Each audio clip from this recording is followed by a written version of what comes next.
আমি ছোটদের রামায়ণ থেকে তোমাদের গল্প শোনাচ্ছি। গল্পের নাম যক্ষ রক্ষা। তারকা রাক্ষসীকে মেরে রাম ও লক্ষ্মণ নির্বিঘ্নে বিশ্বামিত্র ঋষির আশ্রমে এসে পৌঁছালেন। ওখানে আরও কয়েকজন মুনি ঋষি উপস্থিত ছিলেন। তারা রাম লক্ষ্মণকে পেয়ে আশ্বস্ত হয়ে পরদিনই যজ্ঞের আয়োজন করলেন। ধনুর্বাণ হাতে নিয়ে রাম লক্ষ্মণ দিনরাত যজ্ঞের স্থান পাহারা দিতে লাগলেন।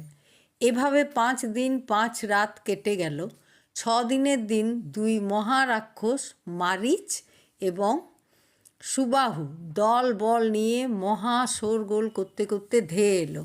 রাম তখন এমন এক ঝাঁক বাণ ছুড়লেন যে দল বল সহ রাক্ষসেরা কয়েক যোজন দূরে গিয়ে ছিটকে পড়ল। সুবাহু মারা গেল। তাতেই মারীচ তার দলবল নিয়ে কোনো রকমে পালিয়ে বাঁচল। আর কেউ যজ্ঞ নষ্ট করতে এলো না। 7 দিনে শান্তিতেই যজ্ঞ সম্পূর্ণ হলো। মুনি ঋষিরা সকলে রাম লক্ষ্মণকে প্রাণ ভরে আশীর্বাদ করলেন। পরে আরও তোমাদের ভালো ভালো গল্প শোনাবো। তোমরা সুস্থ থাকবে ও ভালো থাকবে।